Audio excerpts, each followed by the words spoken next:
come more often or they spend more. What we didn't know was what were the real components of a better job.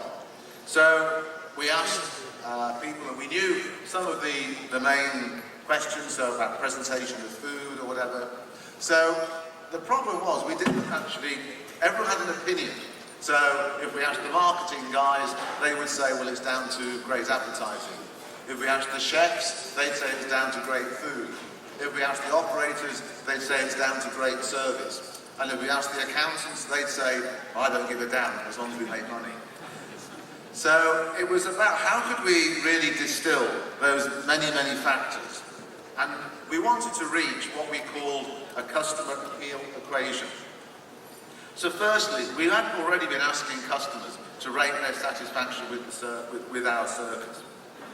Then understand the key measures. And again, food environment, most people were able to list the sort of key things, whether it was value for money, the taste of the food, variety, the speed of service. But the key thing that we did then, we engaged, in fact this was somewhat bizarre, we were a team of people in the UK, and we engaged a firm of consultants from Australia who took our data. So we had about 20 questions, 6,000 surveys, 120,000 data points, and they ran a huge regression analysis to try and distill down to what we would eventually call our customer appeal equation. The first part of that analysis showed what was needed to create what we called advocates. And an advocate is someone who gets such a great experience in your restaurant that they go and tell their friends about it. So to create advocacy, we worked out it was a combination of the quality of their experience and the value for money. And we were actually able to put numbers against that and say that 100% of creating an advocate was around 78% on the experience and 22% on the value.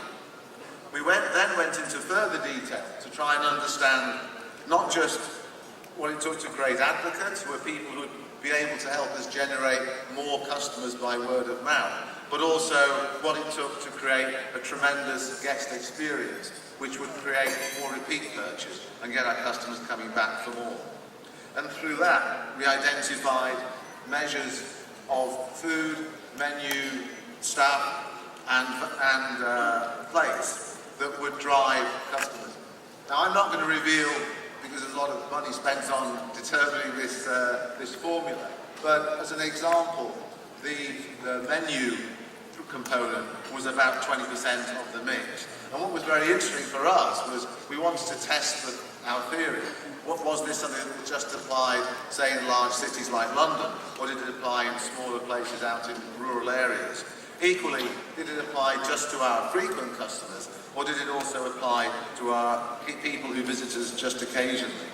And the great thing was there was remarkable consistency in this equation. And in my own experience of working in different countries, I've also seen a lot of consistency across this same approach across different countries.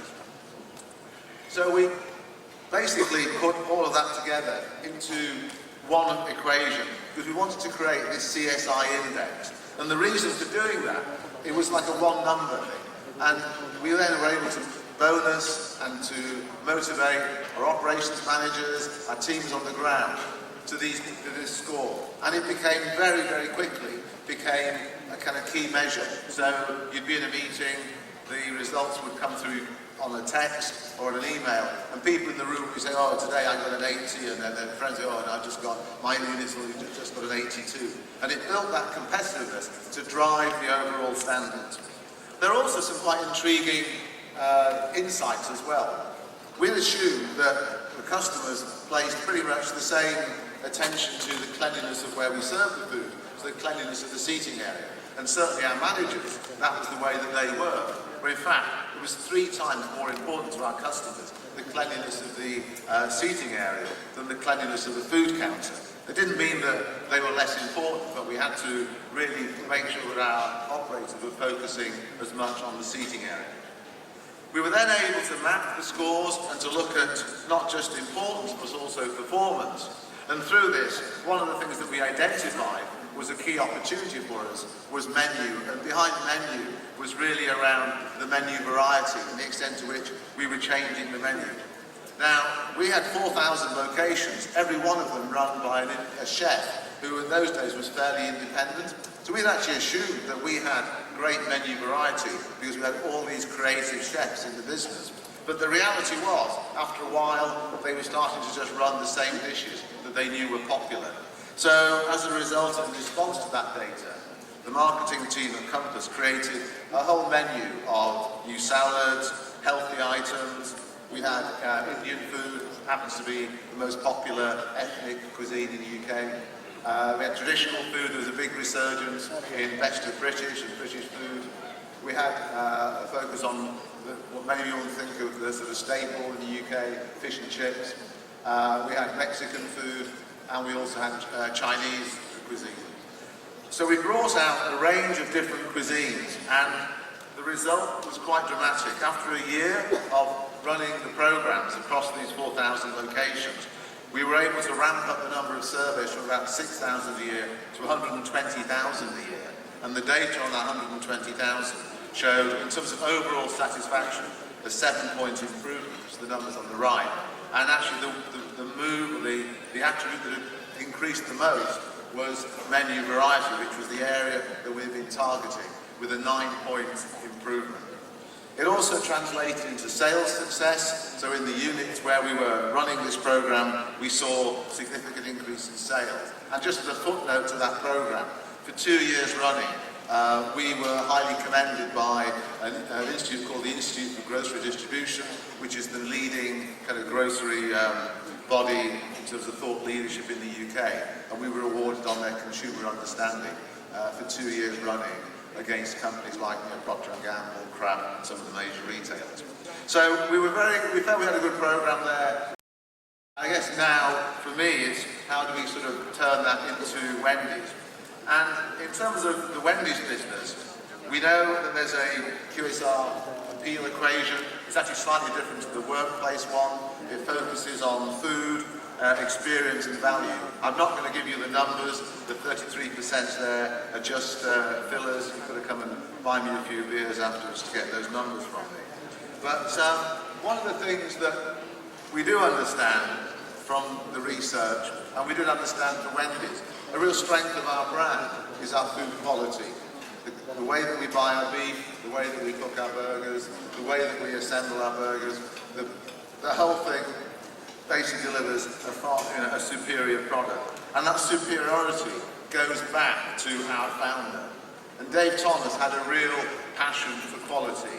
And I'd just come back last week. I was in the US at our global headquarters and hearing about the way Dave Thomas started from about 12, 13 years old working in restaurants and actually spent a few years in the KFC business and turned around the KFC business, worked with the Colonel, fell out with the Colonel, and then with the money he made out of KFC, went on to pursue his dream of developing a really high quality burger brand, but one that was really available and accessible to the masses. So he had a real passion for quality, and the business, I think a couple of years ago, went back and looked at the core hamburger, we call it the single, and looked at every aspect. And I guess many brands over the years used to call it the salami effect, where in one year you can take a small slice of the salami and you really won't notice. The second year you take another slice and still no one will notice. But after a few years, the quality has come down. So Wendy's wants to reinvest and reinvested huge amounts of money in the program.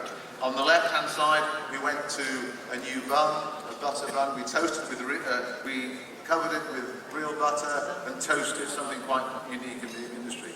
We changed the pickles and the garnishes, moving to red onions and pickled with a much crisper, crunchier bite. And then the beef itself, we made 40% thicker.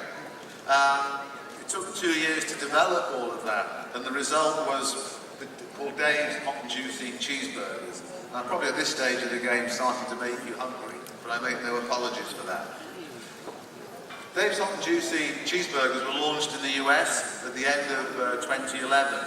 And we also launched in a couple of markets in Asia, in Malaysia at the beginning of May, in Singapore in the middle of May. I'm sorry to say not yet available in the Philippines, but I'm sure if you have a word with Yvette,